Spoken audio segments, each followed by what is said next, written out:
Welcome everybody. I am working on, we've lost some segments on the transfer of all the videos I'm making Frankenstein, my Frankie. So I am going back and redoing them and posting them back on YouTube of some of the segments I got lost in the first making. So one of them is adding a joint so that you can add the rod to the hand. So what I have here is two hands cut out of foam. They've been dyed. These are old hands I've had lying around. You can see how they started to fade around the edges. That's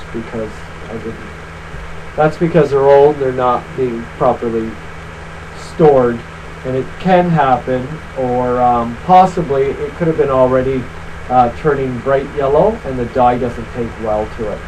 So anyways, here are two hands made out of foam, and I'm basically now, what you need for this is, like I said, two cutout hands, a dull joint with the three pieces. You'll need two of these, two sets of these. So this is one set since we're only focusing on one hand. So you'll need 4 hands cut out, and you will also need 6 pieces, 2 of these, 2 of these, 2 of these as well. You will also need your rod. I just have a short piece of piano wire. I have a video on how to make a rod, so you'll basically follow that process and then come back here and we will finish off the other end that we probably didn't finish off in the video. And there are different options for the wires if you want to make the fingers bendable. And this is basically floral wire. You can also use what is it called? Animatronic wire, not animatronic. I forget the name offhand, but you can get it in a lot of the where they sell art supplies, higher end art supplies stores, and it's called armature wire. That's it, armature wire. I knew it was going to come to me. As well, you can also use plumbing solder, which means there is no lead in it. You do not use solder with lead in it for the possibility of getting lead poisoning. So you want solder with no lead, which is usually found in the plumbing area because they don't use lead when doing plumbing. So basically here we're going to get started. You need a glue gun as well. It's probably the easiest and quickest way to get the job done. So you're going to take your floral wire or whatever wire you're going to use. I recommend this for this video and for this process this time. You do have to do other things with the armature wire to make it work properly in the hand. So I would probably stick with just this. You could go a little heavier on the wire and that. So what you're going to do is use this and start measuring and then snipping off the end. And I've got an example already started here. So here we go. I'm going to bend the wire so it comes here. I hope you can see this. It comes here and I bend it neatly right here and it comes straight down. Okay? And I'm going to snip off just a little bit off. You don't want it right to the edge because the wire will start poking through the foam. So leave a distance, and as you can see for the end of the finger I've done the same. Okay, so I'm going to lay that on top, and I've got other pieces already pre-cut out. Usually the index finger you don't have to bend, usually just fits right on there nicely, and then a slight bend in the, I guess you could say, middle finger. And the baby finger, there needs to be quite a bit of a bend. So again, I don't know how easy it is to see this, but there we go. You can kind of see where the wires are falling. Move the light. There we go. Okay. So here we go. I am now going to glue this down, and all I'm going to do is pour glue on top. Okay. basically all you have to do. You lay them on, and then just pour an ample amount of glue on top of this. Okay. There we go. Okay. So I'm going to give it a few minutes to dry.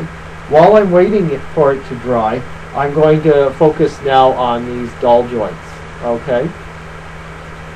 So what I'm going to do is, here's my, basically my hole for the hands, the post or whatever.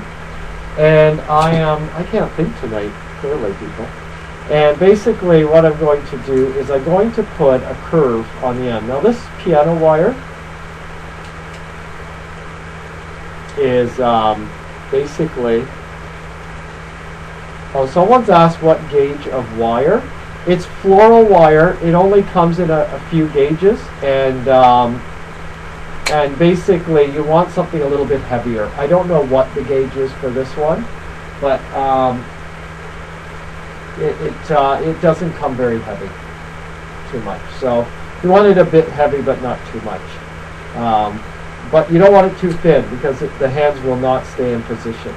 So as you can see here, I'm trying to curve this wire, which isn't easy, into a circular thing. I'm using pliers, a good heavy-duty pair of pliers. The ones that lock are usually a bit better, because this wire is so hard to bend. So there we go. There we go. So, oops. See if I can bend it back a little. So there we go. So this is a piano wire, which again I talk about in the rods video. What gauge you want or should use and all that. So I'm not going to repeat it here. You can watch that video. You have to make the rod anyways to be able to move on to this step. So basically, you've either seen it or you've had your method.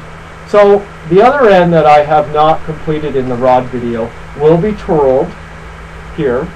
And like I said, the wooden part, if you decide to follow my instructions, should be down here, the part that hangs, you know, down below where you are as an actor.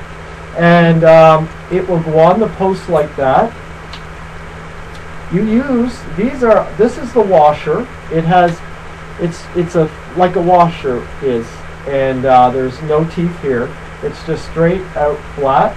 And then there's this part, which is, it's got teeth, as you can see, I hope. Move it a little bit out of the way. It's got teeth, and those teeth lock onto this post, and they do not let go unless you cut it off. So you got to make sure that everything's lined up, and you want to push this piece down onto the washer, onto the post, but not tightly. You want it just, take your time, do one click at a time. You don't want it too loose, you don't want it too tight. And basically, here is an example of what I've done. This one does not have a washer in it, but just imagine there's a washer sandwiched between this top round, smaller piece, and the wire. And there you go. So it is loose enough to give it a little give, okay? But not too loose that it's too tight, because you want a little bit of this rocking back and forth when it's in the hand, okay? So there you go. There's the wire in between. The post is running down here, okay? So what we're going to do here is you find your thumb, okay?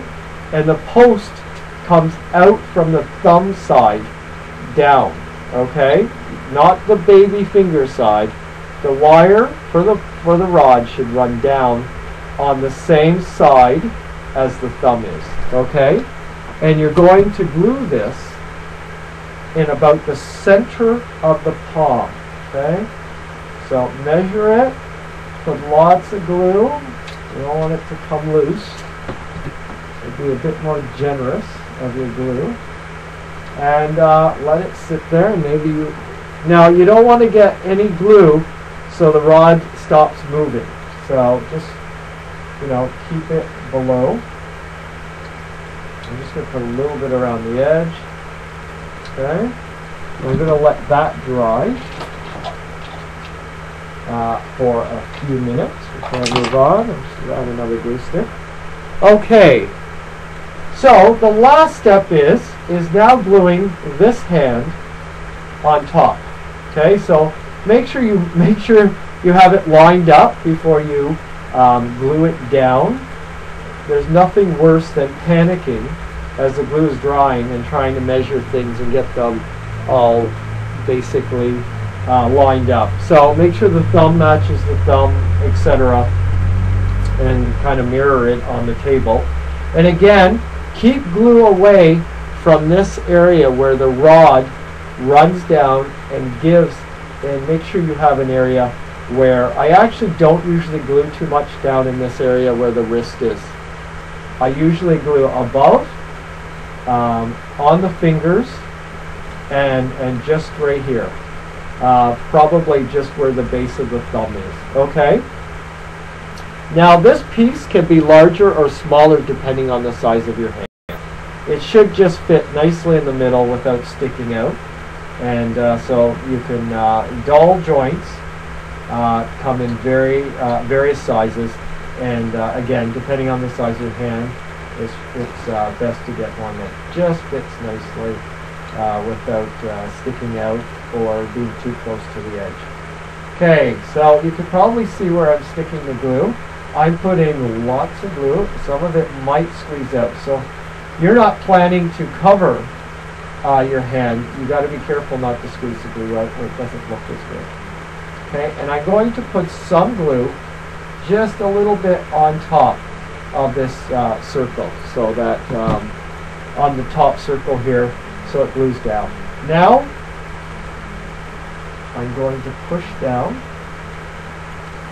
and I'm going to push each finger down.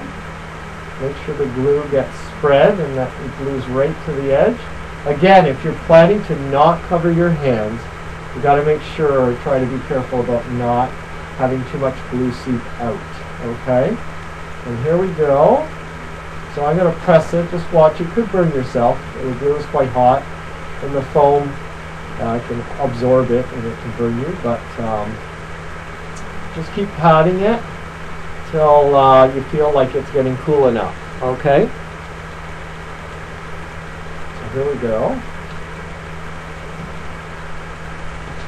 And look, I still have that movement that's really crucial for the puppet hand. When it's attached, it gives me a little more. If I twist the arm or the rod at the bottom, it will just give you that little bit of movement. Okay, so here we go. Okay. So there we go. Now you can move on to the method where I cover the hands. There's two methods that I show you on covering the hands with fabric. So you can move on to that stage from here. If you're planning to use plain foam, what you can do is put contact cement, which is probably your best option, or you can use hot glue, just don't burn yourself. And wait till it gets sticky, the contact cement or the glue, let it cool down, and then you squeeze the edge. And what you're doing by this is causing it to be smooth or rounded. So it doesn't look like this flat area, it will become rounded. And so you do that around all the fingers, and you will have it look like it's been sculpted out instead of this flat, irregular. That's only if you're not going to cover it with foam. Okay? And that's the end of putting a rod system into the hand of a puppet. And by the way, all the fingers are now bendable, as I said, because we use the wire. So it gives them, you know, you can curve them. They won't hold much with this wire, but it gives them a little more, instead of this straight flat hand, it gives them a little more of a curve if you want to add that. Okay?